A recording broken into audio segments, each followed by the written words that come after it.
गिरफ्तार कर लिया जाता है। बाल गंगाधर तिलक को 1908 ईस्वी में गिरफ्तार कर लिया जाता है धारा 124(1) के तहत, और उन पर जो आरोप लगाया जाता है वो आरोप था राजद्रोह का आरोप। ये राजद्रोह का आरोप जो है उन पर क्यों लगाया जाता है? ये राजद्रोह का आरोप जो था उन पर, वो उनके एक समाचार पत्र केसरी की वजह से लगाया जाता है। दरअसल केसरी में उन्होंने 2 लेख लिख दिए थे।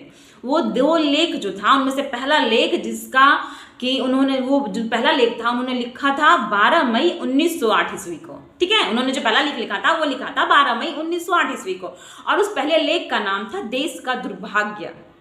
ये देश का जो दुर्भाग्य उन्होंने लिखा था, ये लिखा था मुजफ्फरपुर बम हत्याकांड को लेकर के। दरअसल मुजफ्फरपुर बम हत्याकांड जो था, एक्चुअली में ये प्रफुल्ल चाकी और खुदीराम बोस ने किंग्सफोर्ड के ऊपर बम फेंका था, लेकिन इन्होंने फेंका तो था अंग्रेजी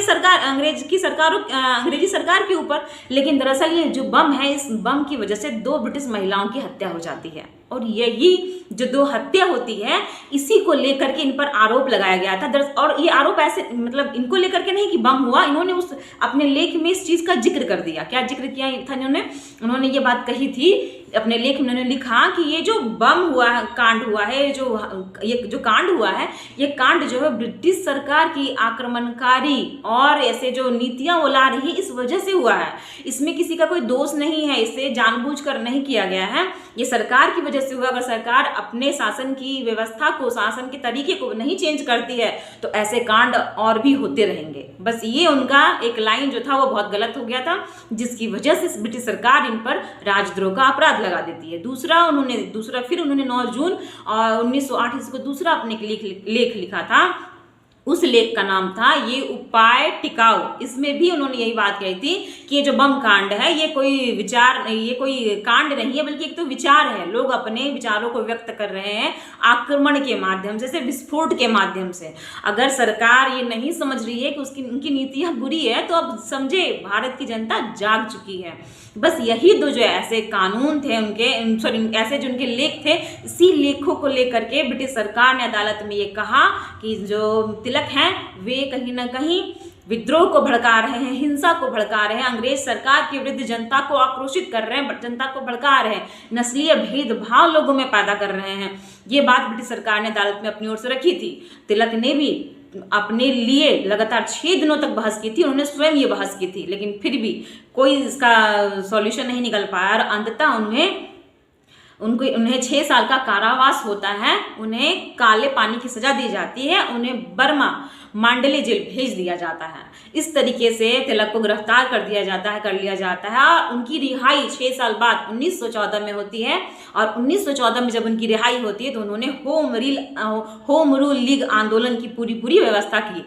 अब हम लोग अपने इस वीडियो में होम रूल लीग व्यवस्था क्या है, ये आंदोलन कैसे हुआ, किस तरीके से इसने भारत पर असर डाला और इसके क्या क्या प्रभाव हुए, और ये अंततः बंद भी हो गई, क्यों हुई, ये आंदोलन खत्म क्यों हो गया, जबकि ये अपने पीक पर था। 1917 आते आते ये ऐसी जगह पे आ गया था कि अगर इसे जारी रखा जाता तो देश की स्थिति कुछ और ही होती, लेकिन ये चीज़ रुक गया। क्यों रुका, तो ये हम लोग आज के अपने इस वीडियो में देखेंगे कि किस प्रकार से होम रूल लीग आंदोलन के तहत पूरी व्यवस्था किस प्रकार से बनाई गई, इसमें कांग्रेस का क्या सहयोग रहा और इसमें तिलक जी का भी क्या सहयोग रहा और इसमें एनी बेसेंट का भी क्या सहयोग रहा। ठीक है, तो चलिए हम लोग चलते हैं अपने इस टॉपिक पे आगे बढ़ते हैं।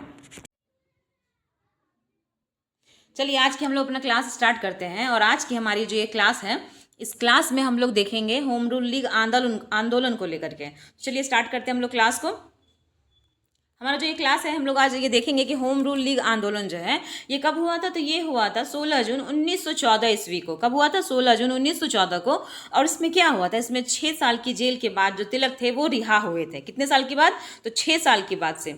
लीग को जो बनाने की मुख्यतः जो योजना कही जाती है ना, वो मूल कौन है इसमें, एनी बेसेंट है। तो क्या एनी बेसेंट नहीं बनाया था, देखिए एक्चुअली में तो होम रूल लीग जो है वो बनाने वाले तो ये आपके तिलक ही हैं, लेकिन एनी बेसेंट को इसका मूल क्यों बताया जाता है, क्योंकि एनी बेसेंट एक आयरिश महिला थी, और आयरलैंड में भी ना इस तरह की घटना हो चुकी थी। वहाँ पर ना डोमिनियन स्टेट की मांग की जा रही थी। ब्रिटिश सरकार को भारत से भगाने की बात नहीं हो रही थी, उनसे ब्रिटिश शासन से मुक्ति की बात नहीं हो रही थी। वहाँ पे सिर्फ ये कहा जा रहा था कि ब्रिटिश शासन के अधीन रहते हुए ही अपने भारत के जो आयरलैंड की जनता है उन्हें भी वो अधिकार मिले जैसे एक सामान्य नागरिक को मिलते हैं, जिस पर किसी देश का किसी भी और देश का उपनिवेश ना हो, वैसा अधिकार मिलना चाहिए। तो उन्होंने कहा था कि भारत में भी यही होना चाहिए कि ब्रिटिश का शासन तो रहे, लेकिन भारत की जो जनता है वो राजनीतिक सामाजिक अधिकारों में बिल्कुल स्वतंत्र हो, वो अपने देश के लिए निर्णय स्वयं ले सके। यही बात एनी बेसेंट ने कही थी। इसके लिए उन्होंने बहुत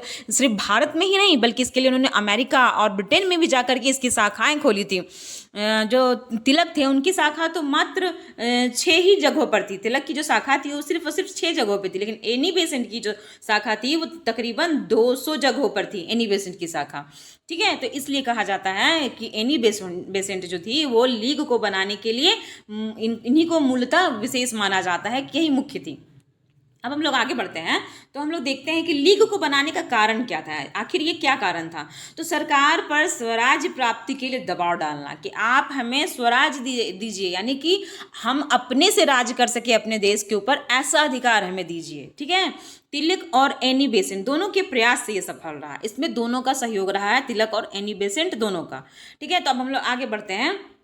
हम लोग देखते हैं कि लीग के लिए उदाहरण, लीग के लिए अगर हम बात करें कहाँ से उन्होंने उदाहरण लिया था तो आयरलैंड से लिया था, क्योंकि वहाँ पर भी ऐसी ही घटना हो चुकी थी।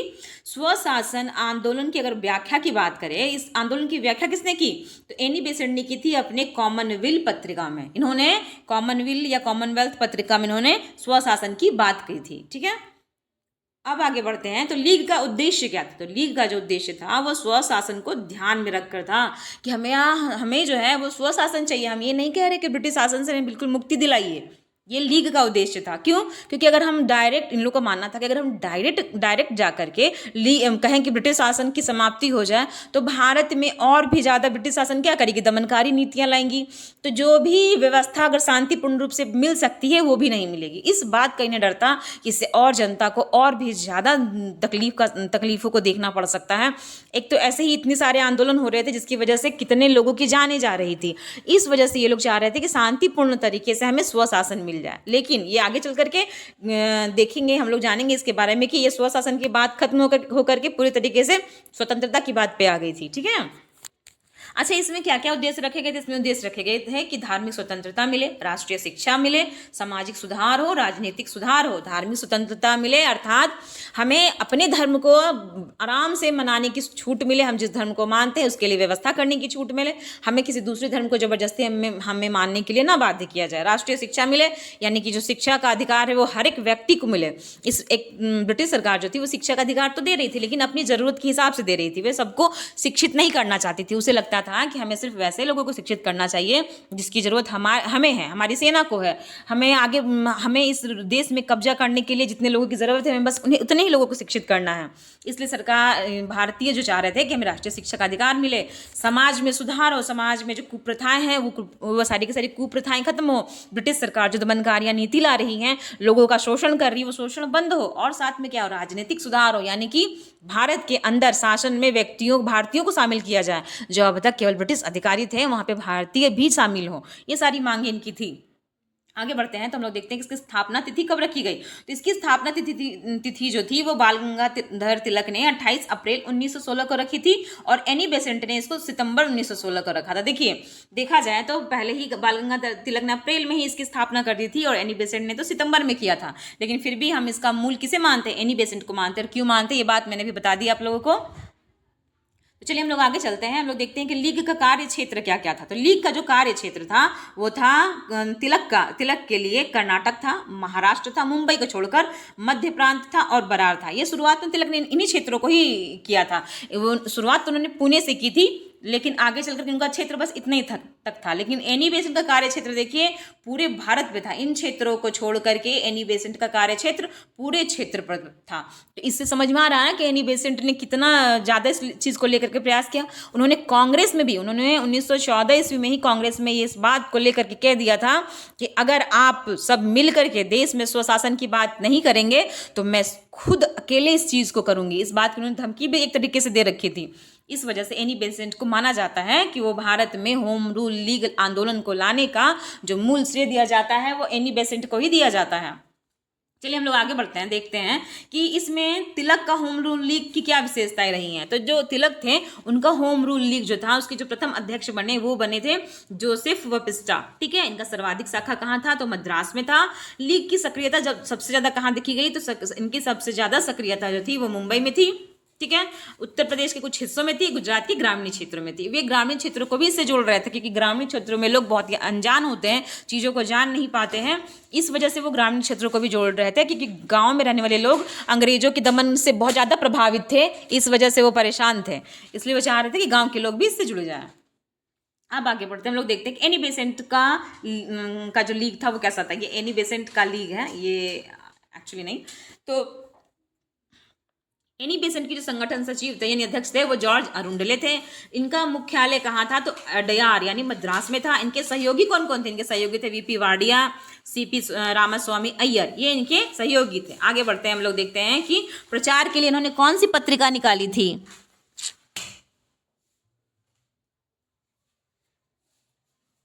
इन्होंने प्रचार के लिए जो पत्रिका निकाली थी एनी बेसेंट ने, उसका नाम था कॉमनवेल्थ न्यू इंडिया। इन दोनों के माध्यम से उन्होंने प्रचार किया था होम रूल लीग आंदोलन का। तिलक ने मराठा और केसरी के माध्यम से किया था। ठीक है, कॉमनवेल्थ इनकी साप्ताहिक थी, साप्ताहिक पत्रिका थी।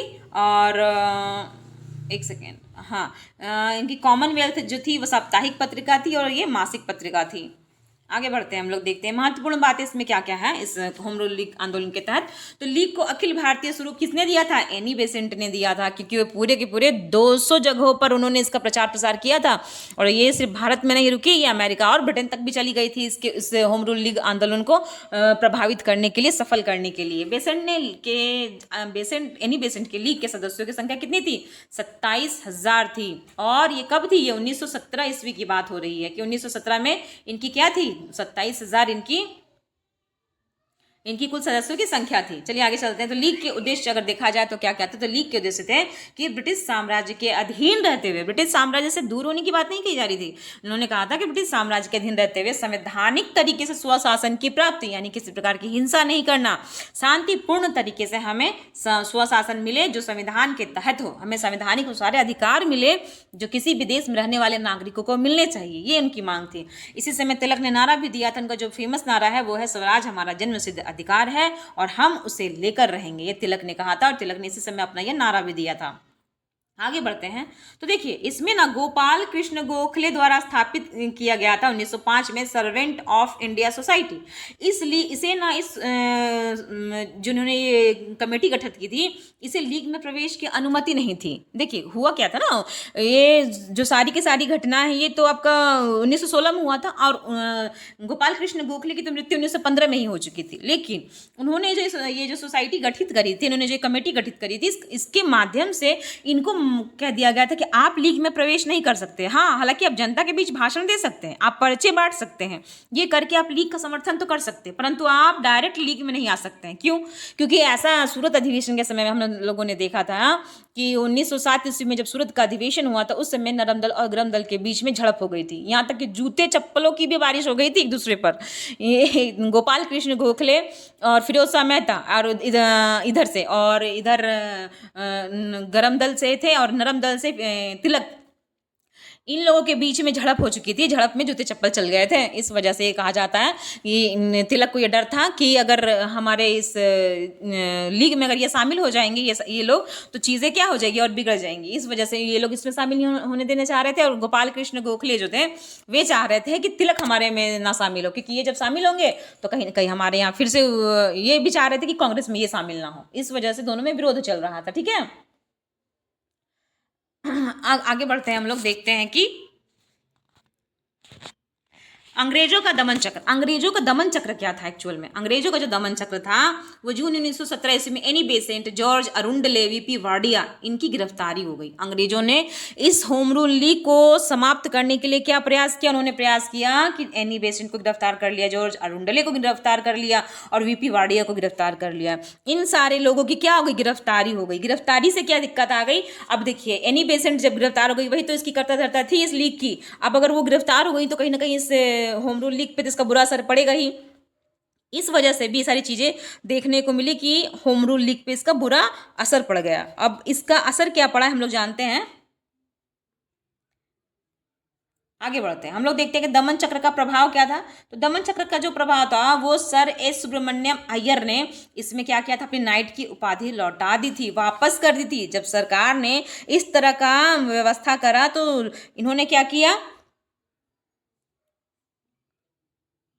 इन्होंने अपने नाइट की उपाधि लौटा दी थी सुब्रमण्यम अय्यर ने। एक्चुअल में सुब्रमण्यम अय्यर जिस समय एनी बेसेंट गिरफ्तार हो गई थी उसी समय जो गरम दल के नेता थे वो तो इसमें शामिल थे ही, जैसे गोपाल कृष्ण गोखले, सब नरम दल के नेता है। गोपाल कृष्ण गोखले, फिरोज शाह मेहता, ये सब क्या है, ये सारे के सारे आपके नरम दल के नेता हैं। और ये भी इसमें, ये तो शामिल नहीं थे लीग में, लेकिन और भी जितने नरम दल के नेता थे वे भी इस लीग में शामिल हो गए। क्यों? क्योंकि सरकार ने एनी बेसेंट को गिरफ्तार कर लिया था। इस वजह से भड़क गए थे, सारी की सारी जनता भी भड़क गई थी और कुछ नेता भी भड़क गए थे, जिस वजह से इसके अंदर में जवाहरलाल नेहरू, बी चक्रवर्ती, जे बनर्जी, मोहम्मद अली जिन्ना, ये सारे नेता इसमें इस लीग में शामिल हो गए थे एनी बेसेंट के। और इसी वजह से जो ये सुब्रमण्यम जी थे, इन्हें जो नाइट की उपाधि दी गई थी, इस क्रोध में आकर के इन्होंने अपनी उपाधि भी लौटा दी थी। लीग का प्रभाव क्या पड़ा? देखिए, लीग का बड़ा प्रभाव पड़ा, भले ही कुछ भी हो, लेकिन कहते हैं कुछ अच्छे काम में बड़ी समस्याएं आती है, वही बात है। इसमें लीग ने अपना इतना अच्छा प्रभाव बढ़ा लिया था, उग्रवादियों का वर्चस्व बढ़ गया था, क्योंकि तिलक ने अपने इस चीज़ को बनाने के लिए हर संभव प्रयास किया। इस वजह से उग्रवादियों का वर्चस्व क्या हो गया, बढ़ गया था। 1917 ईस्वी में श्रीमती एनी बेसेंट को कांग्रेस की अध्यक्ष बन गई वो, उन्हें कांग्रेस की अध्यक्षता भी मिल गई। क्योंकि कांग्रेस भी इस लीग का समर्थन करने लगा आगे चल करके। कांग्रेस को भी ये बात समझ में आ गई कि कहीं ना कहीं हमें अंग्रेज जो है वो हमें अगर तोड़ रहे हैं, हम टूट रहे हैं, तो हमें अंग्रेजों से आज़ादी नहीं मिल सकती है। ये बात कांग्रेस ने समझ लिया था। और मैंने पहले भी बताया था कि वापस से गरम दल और नरम दल के मिलन में तिलक का बहुत ही बड़ा योगदान रहा, क्योंकि तिलक भी इस बात को समझ गए थे। जब वो जेल से निकले तो उन्होंने देखा था कि जो स्थिति थी वो बिल्कुल बदल चुकी थी। क्यों? क्योंकि लखनऊ अधिवेशन, सूरत अधिवेशन में दोनों का विभाजन हो चुका था। फिर जाकर के आपका पार्लियामेंटो सुधार आ जाता है, जिसके तहत मुसलमानों के लिए अलग निर्वाचन की व्यवस्था हो जाती है। फिर जाकर के लखनऊ पैक्ट आ जाता है। ये सारी चीज़ें जब तिलक ने देखी कि ये कहीं ना कहीं तो देश को स्वराज दिलाने की जगह पे देश को तोड़ रही है सरकार, तो इन्होंने, तिलक ने मन में सोचा, ऐसा विचार किया कि मुझे किसी ना किसी रूप से प्रयास करके गरम दल और नरम दल को मिलाना चाहिए, क्योंकि जब तक व्यक्ति संगठित नहीं होगा तब तक किसी उद्देश्य को नहीं पाया जा सकता है। इसलिए काम तिलक ने किया। चलिए अब आगे बढ़ते हैं, हम लोग देखते हैं कि इसका एक और प्रभाव आया कि 1918 में मॉन्टेग्यू चेम्सफोर्ड सुधार की घोषणा हो गई और एनी बेसेंट इसकी समर्थक भी बन गई। क्यों? क्योंकि अंग्रेजों ने लालच दिखाया। नहीं कहते हैं कि अंग्रेज जो थे उनकी चाल बहुत स्ट्रांग थी, उन्हें फूट डालो शासन करो की जो नीति थी उनकी इतनी मजबूत थी ना कि वो हर जगह अपने इस नीति को अपनाते थे। उन्होंने यही काम किया होम रूल लीग को तोड़ने के लिए। 1917 आते आते जैसे ही 1917 आ गया ना, आप जो ये होम रूल था वो बहुत ही ज़्यादा अच्छे से काम करने लगा था। पूरी की पूरी जनता इसके समर्थन में उतर आई थी। जिस समय एनी बेसेंट गिरफ्तार हुई थी तो कॉलेज के स्टूडेंट, स्कूल के विद्यार्थी, आम जनता, किसान सभी इसमें शामिल हो गए थे। खुलकर इस बात का विरोध करने लगे थे। अगर ये होम रूल लीग आंदोलन ऐसे चलता रहा तो ये बहुत जल्दी देश के लिए, अंग्रेजों के लिए खतरनाक साबित हो सकता है। ये बात अंग्रेज समझ चुके थे। इसलिए उन्होंने क्या किया, एक लॉलीपॉप दिखाते हुए मॉन्टेग्यू घोषणा ला दिया इन लोगों ने। और ये मॉन्टेग्यू घोषणा जो थी ये कहीं ना कहीं ये साबित करने के लिए थी कि बस किसी तरीके से कार्य किया जाए और हम जो है देश को, मतलब वो समझाना चाह रही थी कि अगर हम लोग काम करते हैं तो इससे क्या होने वाला है। मॉन्टेग्यू के तहत जो हम आपका हित करेंगे, हम भारतीयों का हित करेंगे, भारतीय जो चाह रहे हैं हम उन्हें वो देंगे। ये बात वो समझाना चाह रहे थे, परंतु हुआ इसका ठीक उल्टा। इसके बारे में हम लोग अगली वीडियो में जानेंगे कि मॉन्टेग्यू चेम्सफोर्ड या मॉन्टेग्यू घोषणा जो थी वो किस प्रकार से भारत के लिए पूरी तरीके से खराब थी और भारत का सिर्फ अहित ही किया, इसने कोई सुधार नहीं लाया। इसके बारे में जानेंगे, ठीक है। एक कैसे ये लॉलीपॉप की तरह इसने काम किया, ये हम लोग अगले वीडियो में जानेंगे। चलिए आगे बढ़ते हैं, हम लोग देखते हैं कि लीग की समाप्ति कैसे हो गई। देखिए एक्चुअली हुआ क्या ना कि तिलक जो थे वे एक लेखक थे, चिरोल वैलेंटाइन। इन्होंने इंडियन अर्नेस्ट एक पुस्तक लिखी थी। इस पुस्तक में उन्होंने, इस चिरोल वैलेंटाइन ने तिलक को भारत का अशांति का दूत कह दिया था। तिलक को भारत के अशांति का दूत कहा था, जिस वजह से तिलक ने इन पर मानहानि का केस कर दिया था। और इस मानहानि की केस की वजह से उन्हें ब्रिटेन जाना पड़ा केस को लड़ने के लिए तिलक को। तो कहीं ना कहीं तिलक से होम रूल लीग का जो नेतृत्व था तिलक की ओर से कमजोर पड़ गया। और उधर एनी बेसेंट जो थी वो मॉन्टेग्यू घोषणा के लालच में पड़ गई। इस वजह से जो युवा थे उन्हें उन लोगों को नेतृत्व नहीं मिल पाया एनी बेसेंट का भी। तो जो दो मेन जड़ थे इस लीग को, इस आंदोलन को चलाने के लिए, तिलक और एनी बेसेंट दोनों ही इस आंदोलन से अलग हो गए, अलग थलग पड़ गए, जिस वजह से आंदोलन जो था वो रुक गया। और यही वो रीज़न है कि तिलक के ना रहने पर नेतृत्वहीन होकर के होम रूल लीग आंदोलन क्या हो गया, समाप्त हो गया। और एनी बेसेंट रहते हुए भी इसका समर्थन नहीं कर पाई, क्योंकि उन्हें लगा कि जो मॉन्टेग्यू घोषणा है वो भारत के लिए ज़्यादा हितकर है इस होम रूल लीग आंदोलन से। इस वजह से ये चीज़ें रुक गई और रुक करके ये चीज़ें और ख़राब होती चली गई। चलिए ठीक है, अब हम लोग आगे के अपनी वीडियो में जानेंगे कि किस प्रकार से मॉन्टेग्यू घोषणा ने भारत के स्थिति को और ख़राब कर दिया और भारत की जो आज़ादी वाली जो गाड़ी आगे चल रही थी वो कहीं ना कहीं इसी क्रम में धीरे धीरे धीरे धीरे रुकते चली गई। ठीक है, तो हम लोग अपने अगले वीडियो में सारी चीज़ों को जानेंगे। तब तक के लिए आराम से रहिए और पढ़ते रहिए और इसी तरीके से अपनी तैयारी को करते रहिए।